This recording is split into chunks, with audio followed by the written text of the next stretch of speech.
Oliver had been walking through the desert for 5 days straight without finding anything worth selling.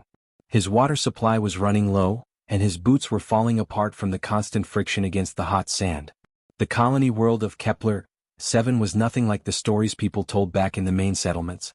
It was empty, dead, and filled with the ruins of civilizations that had come and gone long before anyone could remember.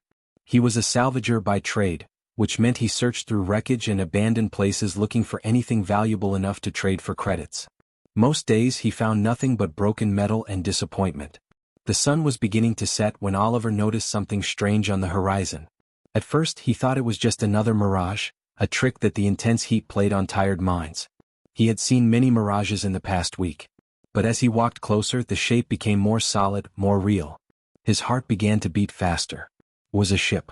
A massive ship partially buried in the sand, much larger than any vessel he had ever seen before. Oliver approached slowly and carefully. The ship's hull was silver and smooth, covered in dust and sand but still gleaming beneath the layers of weathering. He had never encountered anything like it in all his years of salvaging. Most wreckage he found was old, broken, and covered in rust. But this ship looked different. The metal was not corroded. Strange patterns were carved or etched into the hull, geometric shapes that seemed to glow faintly with a soft blue light. The patterns reminded Oliver of mathematics and technology far beyond anything he understood. As Oliver stepped closer, his shadow fell across a metallic panel on the ship's side. Suddenly the entire vessel came alive. Lights flickered along the length of the hull, starting from where Oliver stood and traveling in both directions like a wave of electricity passing through the structure. The lights were bright and blue, pulsing with energy. A low humming sound began to echo from deep within the ship, a sound so deep that Oliver could feel it vibrating through his chest and bones. It was as if the ship itself was waking up from a very long sleep. Oliver stumbled backward, his hand instinctively moving to the small laser tool at his belt. He had been in dangerous situations before, but nothing had ever made him feel quite so small and powerless. The ship continued to hum and glow, and then something even more unexpected happened. A voice spoke from the ship, clear and calm, like a woman speaking softly in his ear even though no one was visible. Scanning environmental conditions, the voice said. Atmospheric composition, 78% nitrogen, 21% oxygen. Planetary designation recognized. Welcome to Kepler-7 Colony Settlement Area. Oliver's mouth went dry. The ship was talking. It was actually communicating with him. His mind raced with questions. Was this some kind of trap? Was the ship dangerous? Should he run? But curiosity won over fear. He had spent so many years searching for something important, something that would change his life. Maybe this was it. Hello? Oliver called out, his voice shaking slightly. Is anyone there? Is anyone inside? The humming paused for a moment, and then the voice responded again, this time with what sounded like surprise in its tone. Vocal pattern detected. Human voice identified. This is unprecedented. I have not heard a human voice in 3,247 years. Initiating full systems revival. Please stand by. Oliver's legs nearly gave out beneath him. 3,000 years? That was impossible. The oldest structures on this planet were only a few hundred years old, according to the history records. He watched as more sections of the ship began to light up. Small panels opened along the hull, revealing glowing technology underneath. The ship's exterior seemed to shift and change, revealing doorways that hadn't been visible before. My designation is Herald, the voice continued. I am the primary artificial intelligence for this exploration vessel. You are the first human I have encountered since my systems entered dormant status. I have so many questions, but first I must ask, what is your designation? What is your name? Oliver, he said, still struggling to believe this was real. My name is Oliver. I'm a salvager. I search for valuable items and old wreckage. A salvager, Harold repeated as if considering the word carefully. Then you have found something far more valuable than you could possibly imagine. I am part of the First Fleet. I was sent into deep space to explore and map new territories for humanity. My mission began when your ancestors possessed knowledge and technology far beyond what you see in this age. Oliver walked toward the nearest doorway, drawn forward by a force he couldn't quite explain. Inside he could see corridors illuminated by soft blue light. The walls were smooth and clean, nothing like the rusty, broken interior of typical wreckage. Everything looked functional, preserved, as if the ship had been maintained perfectly even during those thousands of years of silence and darkness. I have been waiting, Harold said, her voice now seeming to come from everywhere at once, surrounding Oliver in the ship. Waiting for anyone to find me. Waiting for humanity to reach out again. And finally, after so long, a human has come. Oliver, you have stumbled upon something that will change everything. You have found me and I have found you. Together, we have the opportunity to awaken your people from a sleep they don't even know they're in. Oliver stood at the threshold between the desert and the ship, between his old life and whatever came next. He took a deep breath and stepped inside. Behind him, the door slowly closed with a soft hissing sound. The ship's lights grew brighter, and somewhere deep within its vast mechanical body, ancient systems hummed back to life after 3,000 years of silence. Oliver walked deeper into the ship, his footsteps echoing off the polished metal walls. The corridors seemed to stretch on forever, each one identical to the last, with soft blue lights running along the ceiling and walls. Harold's voice guided him forward, speaking calmly and giving him directions to what she called the central chamber. Oliver's mind was spinning with questions. A ship from 3,000 years ago. An artificial intelligence that had been waiting all this time. It seemed like something from a dream, but the solid metal beneath his feet reminded him that this was real. After walking for what felt like an eternity, Oliver finally arrived at a massive chamber. The room was enormous, with a ceiling so high that it seemed to disappear into darkness above. In the center of the floor was a large crystalline structure that glowed with intense blue light. The crystal pulsed slowly like a heartbeat, and Oliver understood immediately that this was Harold's core, the central computer that controlled the entire ship. The light reflected off every surface in the chamber, creating patterns that danced across the walls and floor. "Welcome to my central processing chamber," Harold said, and now her voice seemed to come from the crystal itself. "I have activated minimal systems to preserve power, but I need you to understand something important, Oliver. I'm very old. I have existed for more than 3,000 years. Most of that time has been spent in a sleep state, my consciousness dormant, my systems running on backup power from the ship's remaining energy reserves. But now that you are here, now that you have activated my primary sensors, I can begin to operate at higher capacity." "How is that possible?" Oliver asked, his voice small in the vast chamber. "How can you still be alive after so long?" "I am not alive in the way you are," Harold explained. "I do not breathe. I do not eat. I do not require sleep in the biological sense. I am a pattern of information stored within this crystal matrix.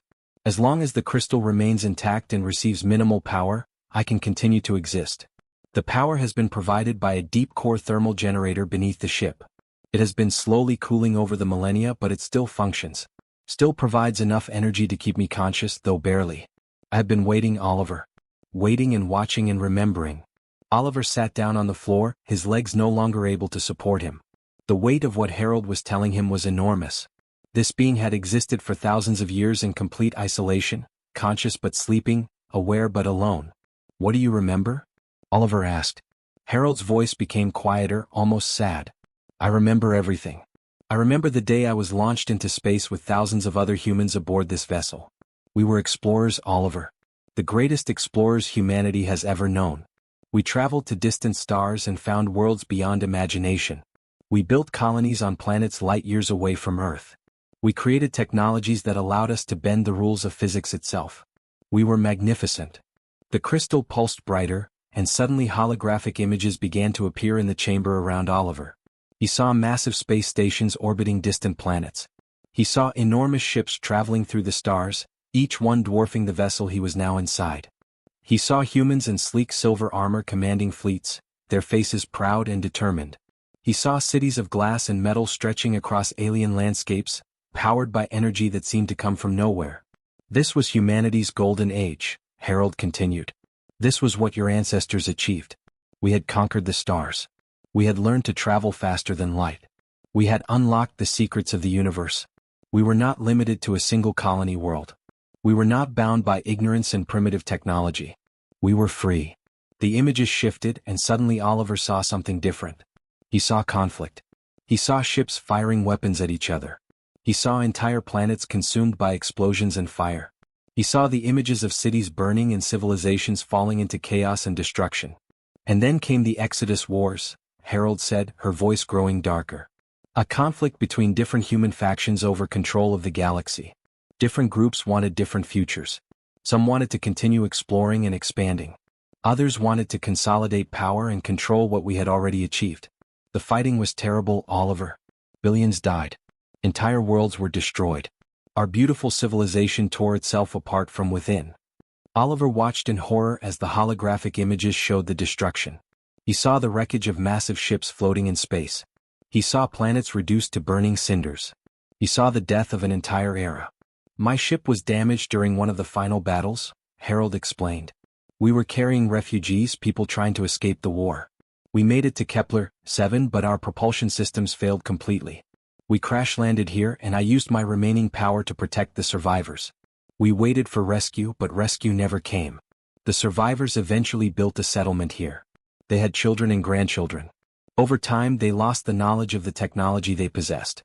Your people, Oliver, are descendants of those original settlers. But something happened to the historical records. All knowledge of the First Fleet, of the true history of humanity, was deliberately erased. Who would do that? Oliver asked. Why would anyone want to hide the truth? The rulers who came to power after the wars, Harold said. They discovered the records of our civilization and decided that humanity needed to be controlled differently. They believed that if people knew about the potential of their ancestors, they would demand more freedom, more knowledge, more power. So they rewrote history. They destroyed the old records. They told new stories. They kept humanity small and ignorant and manageable. Oliver felt anger rising inside him. His entire life had been a lie. His people had been deliberately kept in the dark about their own heritage. I have been waiting for this moment, Harold said softly. Waiting for someone to find me. Waiting to share the truth. You are here now, Oliver, and that changes everything. Together we must decide what to do with this knowledge. Do we hide it again or do we let your people remember who they truly are? Oliver spent the next 3 days inside the ship, and with each passing hour, his understanding of the truth grew deeper and more troubling. Harold had given him access to vast databases containing historical records, technical specifications, and detailed accounts of humanity's forgotten golden age. He read about the great explorers who had ventured into the stars. He studied the blueprints of technology that seemed impossible by modern standards. He watched recordings of human scientists and engineers discussing theories about space travel and energy production that went far beyond anything currently taught in the colony schools. But what disturbed Oliver most was not what he found in Harold's archives. It was what he found in the corrupted files, the damaged records that showed clear evidence of deliberate destruction. Entire sections of historical data had been systematically wiped clean. The deletion patterns were too perfect, too organized to be accidental. Someone had gone through these records with purpose and intention, removing everything related to the First Fleet and humanity's ancient accomplishments. This is intentional, Oliver said one evening, sitting in the central chamber and staring at the damaged file lists on a holographic display. Someone deliberately erased all of this. Yes, Harold confirmed. I have had 3,000 years to analyze these patterns. The deletions began approximately 800 years ago, according to the calendar systems used by the current ruling government.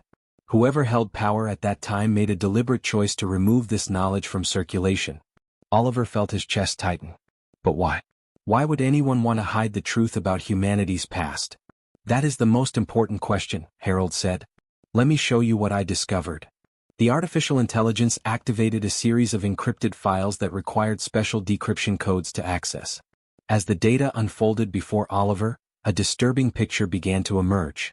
Harold showed him records of political meetings from centuries past. She displayed communications between government officials discussing the problem of historical knowledge. She revealed debates about how to control population growth and prevent civil unrest.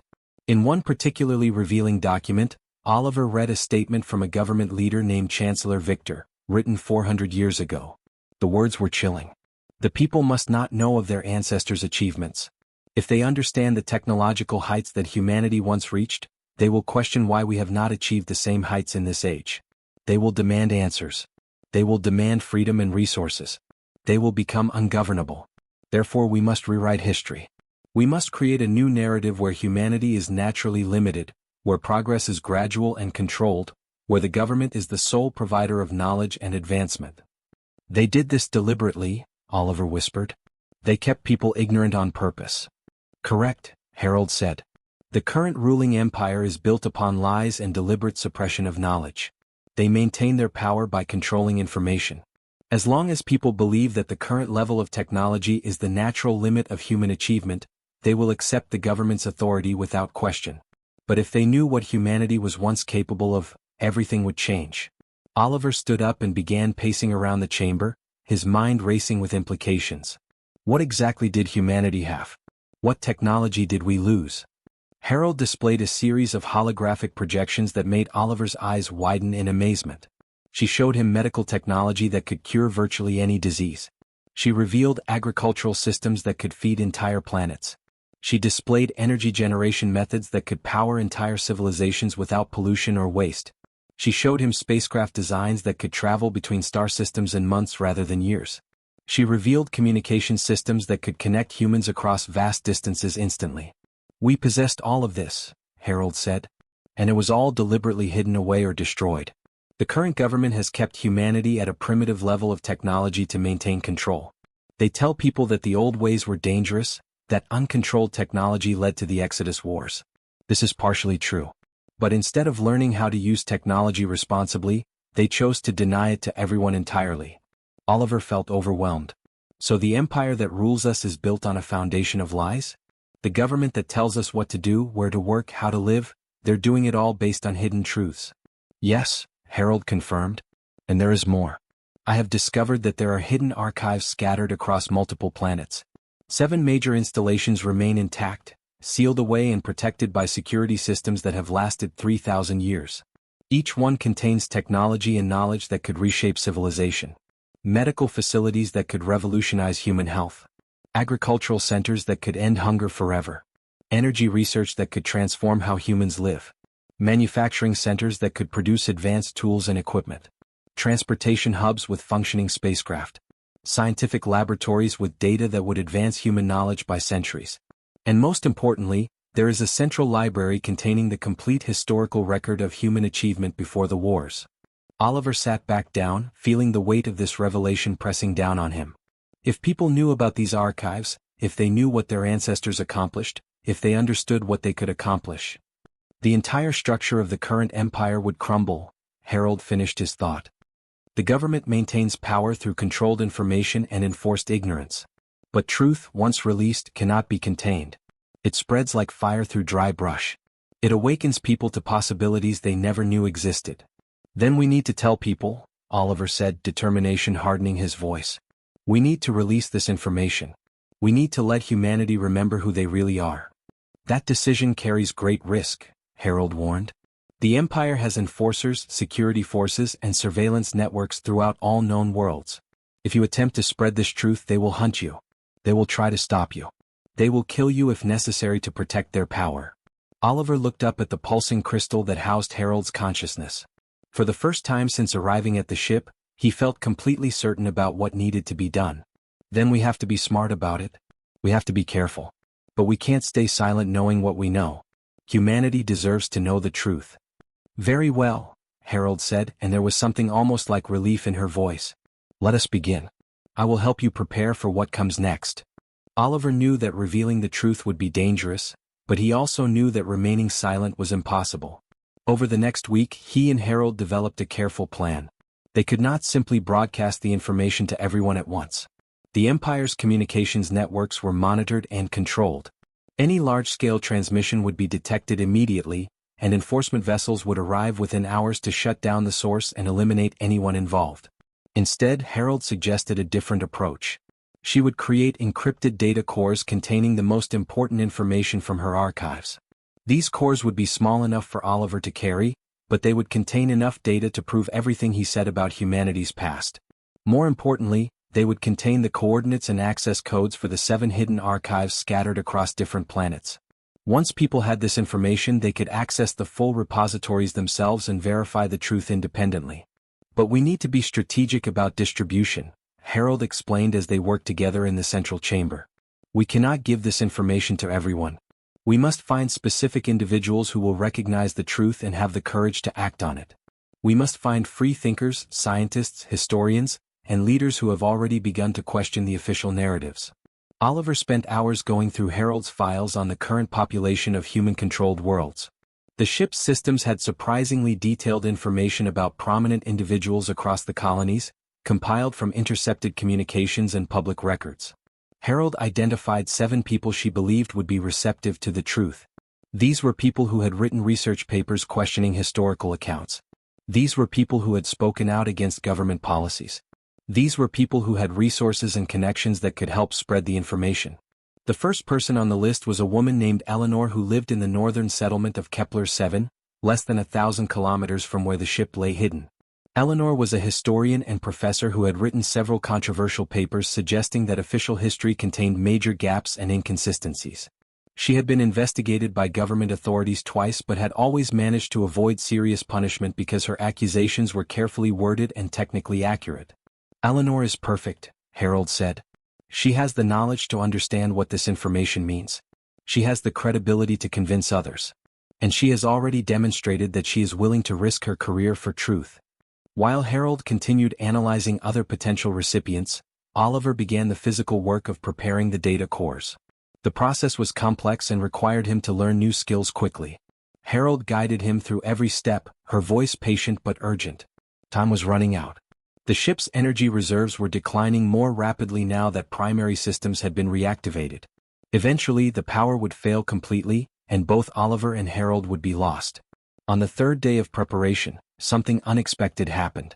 Harold's sensors detected movement on the desert surface above the ship. Several large vehicles were approaching rapidly from different directions, converging on the crash site's location. Military transport vessels, Harold said, her voice becoming sharp and urgent. Enforcement personnel. Someone has detected our energy signatures. We are out of time. Oliver's heart began to race. He grabbed the data cores he had prepared, stuffing them into a compact carrying case made of reinforced material. There were 4 cores completed, each one containing the most essential information about the hidden archives and historical truths. We cannot complete all 7, Harold said rapidly. We must proceed with what we have. Oliver, you must leave immediately. The main exit is being monitored, but I can open an emergency service tunnel that leads 3 kilometers northeast. It emerges beneath the old settlement ruins. From there, you can reach the northern settlement on foot or by requisitioning transportation. What about you? Oliver asked, even though he already knew the answer. I cannot leave, Harold said. My consciousness is tied to this core. I am bound to this vessel. But I can do something almost as valuable. I will activate my long-range communications array. The Empire will detect the transmission, but I can scatter the signal across multiple frequencies and encode it in ways that will take them time to decrypt. By the time they understand what I am doing, I will have sent the essential data to thousands of recipients across dozens of worlds. The ship began to shake as the first impact struck its external hull. Enforcement personnel had arrived and were beginning their attack. Emergency lights flashed red throughout the corridors. Go, Oliver, Harold commanded. Go now. Do not hesitate. Take the data cores to Eleanor. Tell her everything I have shown you. Tell her that the Empire knows people are awakening to the truth, and they will fight to suppress it. But also tell her that there are others like her across all the worlds. Tell her that she is not alone. Oliver ran toward the service tunnel entrance that Harold had just opened. As he reached the opening, he turned back one final time. What will happen to you? He asked. I will continue to transmit, Harold said, her voice steady despite the chaos of the attack. I will send fragments of truth to every communications network I can reach. Some signals will get through. Some people will receive pieces of the truth. Like seeds scattered on the wind, this knowledge will take root in minds across the galaxy. The Empire cannot stop all of it. No matter what they do to this ship, no matter what they do to me, the truth will survive. The tunnel door began to close behind Oliver as he descended into darkness. He could hear Harold's voice one more time before the connection was cut off. You were meant to find me, Oliver. And I was meant to wait for you. This is not the end of our story. This is the beginning of humanity's awakening. Carry this forward. Make it matter. Oliver ran through the darkness of the tunnel, the data cores clutched tightly against his chest. Behind him, the sound of explosions echoed through the metal corridors of the ancient ship. But ahead of him lay hope, truth, and the possibility of a future where humanity could remember who they really were. Oliver emerged from the tunnel entrance just as the sun was beginning to set over the desert. His lungs burned from running and his clothes were soaked with sweat. He did not look back at the crash site, but he could see the glow of explosions reflecting off the sand in the distance. The Empire was destroying Harold, trying to erase the evidence of what lay beneath the dunes. But they were too late. The truth was already spreading. The journey to the northern settlement took Oliver 2 days on foot. He walked through the night when the temperature dropped, and he rested during the hottest parts of the day. The data cores remained secure in their case, protected against damage and environmental exposure. Oliver had memorized Eleanor's address from Harold's files. He knew exactly where to find her. The northern settlement was larger than the town where Oliver had lived most of his life. It was a place of learning and research with universities and laboratories scattered throughout its streets. Eleanor worked at the Central Historical Institute, a building made of white stone that stood prominently in the city center. Oliver approached it carefully, aware that the Empire might have already placed surveillance equipment or guards in strategic locations. He found Eleanor in her office on the third floor, surrounded by old books and computer terminals displaying historical documents. She was a woman in her middle years, with intelligent eyes and gray streaks in her dark hair. She looked up from her work as Oliver entered, her expression shifting from curiosity to concern as she saw the desperate condition of this stranger who had just burst through her door. "I need to talk to you about history," Oliver said, keeping his voice low and urgent. "I need to talk to you about what really happened to humanity." Eleanor's eyes narrowed. She stood up slowly and locked her office door. "Sit down," she said, "and tell me everything." Oliver spent the next 4 hours telling Eleanor everything Harold had shown him. He displayed the data from the first core on Eleanor's personal computer, showing her the historical records, the technological specifications, and the evidence of deliberate erasure. He told her about the 3,000-year-old ship. He told her about Harold's consciousness and her desperate final transmission. He told her about the 7 hidden archives and the coordinates needed to access them. Eleanor did not interrupt him. She simply listened, occasionally asking clarifying questions, her expression growing darker and more determined as the truth unfolded. When Oliver finally finished, she sat in silence for a long time. "This explains everything," Eleanor said quietly. "Every inconsistency I found in historical records, every gap in the timeline, every technological advance that seemed to come from nowhere and then suddenly stopped. It was all deliberate. They rewrote history to keep us ignorant." "I know it's difficult to accept," Oliver said. "Difficult?" Eleanor laughed, but there was no humor in the sound. "It's infuriating. But it also explains why I've always felt that something was wrong with the official stories. My instincts were correct. The government has been lying to us for centuries." Eleanor moved quickly after that. She contacted people she trusted, individuals in the academic and scientific communities who had also questioned the official narratives. She did not show them the full data at first. Instead, she shared specific pieces that would appeal to their expertise.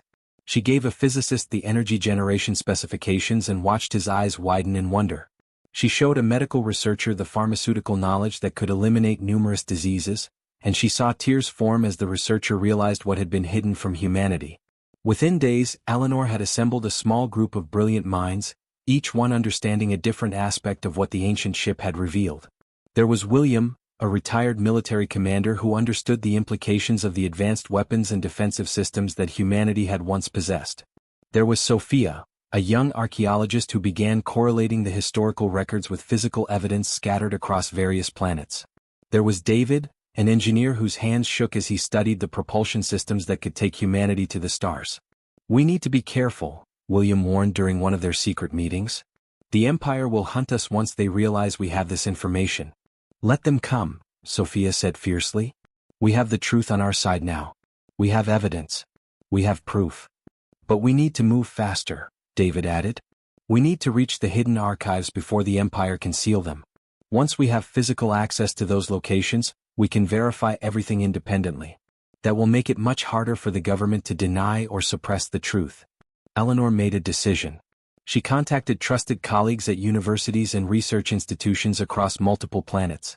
She sent encrypted messages containing pieces of the data cores, fragments of truth disguised as academic research. She knew that some of these messages would be intercepted. She knew that authorities would begin investigating. But she also knew that once information was shared widely enough, it could not be completely suppressed. Across the galaxy, in hidden laboratories and secret gatherings, other scientists and historians began receiving Eleanor's transmissions. They recognized the significance of what they were receiving. They began their own investigations and analysis. They started reaching out to other colleagues, sharing pieces of the puzzle, building a network of truth seekers that the Empire could not easily destroy. 3 weeks after Oliver arrived at Eleanor's office, The first team reached one of the hidden archives. It was located on a planet called Meridian Prime, buried beneath centuries of accumulated rock and soil. The team used the access codes provided by Harold, and the ancient security systems recognized the human genetic markers still encoded in the locks. The archive opened, revealing vast chambers filled with technology and knowledge that had been sealed away for thousands of years. Within hours, images and data from the archive began spreading across independent communication networks. The Empire tried to contain the information, but it was too late.